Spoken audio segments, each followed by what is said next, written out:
ఇక్కడికి వచ్చిన మిత్రుల ద్వారా 4 కోట్ల తెలంగాణ ప్రజల్ని నేను అడగదలుచుకున్నా. నిన్నగాక మొన్న ఒక ఆయన వరంగల్లో ఒక పెద్ద సభ పెట్టిండు. సంతోషం, మీ పార్టీ ఏర్పడి 25 సంవత్సరాలు అయింది. మీరు వజ్రోత్సవాలు విజయోత్సవాలు ఏం చేసుకుని మాకేం అభ్యంతరం లేదు. ప్రజాస్వామ్యంలో ఇది ఒక భాగం. 140 సంవత్సరాల చరిత్ర కలిగిన కాంగ్రెస్ పార్టీకి మేము ప్రాతినిధ్యం వహిస్తే 25 సంవత్సరాలు చరిత్ర కలిగిన మీ పార్టీకి మీరు ప్రాతినిధ్యం వహిస్తున్నారు. మాకేం అభ్యంతరం లేదు. మీరు విజయోత్సవం సభలు ఏర్పాటు చేసుకుంటాం అంటే మంత్రి పొన్నం ప్రభాకర్ గారిని పిలిచి ఎన్ని వందల బస్సులు అడిగినా అన్ని వందల బస్సులు వాళ్ళకి ఇవ్వండి, వాళ్ళక్కడ సభ ఏర్పాటు చేసుకొనివ్వండి, వాళ్ళకు అవసరమైన అన్ని వెసులుబాట్లు కల్పించండి అని చెప్పి ఆర్టీసీ అధికారులనే కాదు పోలీసు అధికారులను, అక్కడుండే మున్సిపల్ అధికారులను, కలెక్టర్లకు అందరికి కూడా నేను సమీక్ష చేసి ఆదేశాలు ఇచ్చిన. ఎందుకంటే ప్రజాస్వామ్యంలో పాలకపక్షమే కాదు ప్రతిపక్షం కూడా బలంగా ఉండాలి. ప్రతిపక్షం ప్రజా సమస్యల్ని ప్రస్తావించాలి.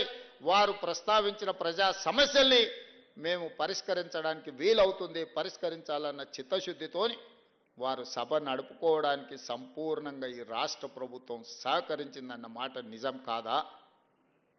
మరి నేను మిమ్మల్ని అడుగుతున్నా, మీ అనుభవం గొప్పదే, మీ పార్టీ గొప్పదే, మీ పార్టీలో 100 కోట్ల రూపాయలు ఉన్నమాట నిజం, మీకు టీవీలు పేపర్లు ఫామ్ హౌజులు ఉన్నమాట కూడా నిజమే, మేమేం కాదంటలేం. కానీ ప్రజల సమస్యలు మీరు ప్రస్తావించిందా? ఈ ప్రభుత్వం ఏ నిర్ణయం తీసుకుంటే ఆ నిర్ణయంలో ఉన్న లోపం లేదా ఈ ప్రభుత్వం తీసుకున్న నిర్ణయంలో మంచి అనేది మీకు ఎక్కడ కనిపించలేదా?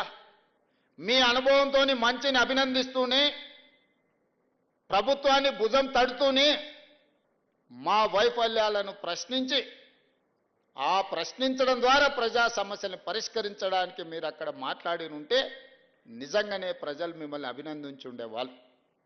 నేను ఈరోజు ఆ పెద్ద ఆయనను ఒక మాట అడగదలుచుకున్నా.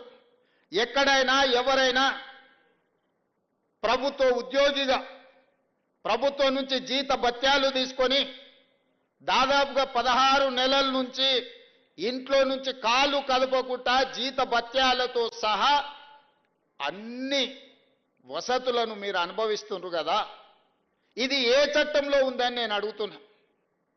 ఏ చట్టంలో ఉంది? ప్రభుత్వం నుంచి జీత భత్యాలు తీసుకున్న వాళ్ళు మేము విధులను నిర్వర్తించము. బసవేశ్వరుడే చెప్పిండు కదా, కష్టపడాలి, కష్టమే ఫలితాలను ఇస్తుంది, మనిషి అనేవాడు ప్రజల కోసం శ్రమించాలి అని.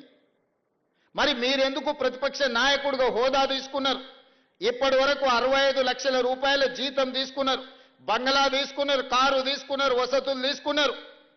పోలీసుల పహారా మీకు కల్పించిన ప్రధాన ప్రతిపక్ష నాయకుడిగా, మాజీ ముఖ్యమంత్రిగా అన్ని వసతులను అనుభవించకుండా ప్రతిపక్ష నాయకుడు పాత్ర పోషించకుండా మీరు ఫామ్ హౌజులో ఎందుకు పడుకుంటున్నారని 4 కోట్ల తెలంగాణ ప్రజలు అడుగుతున్నారు.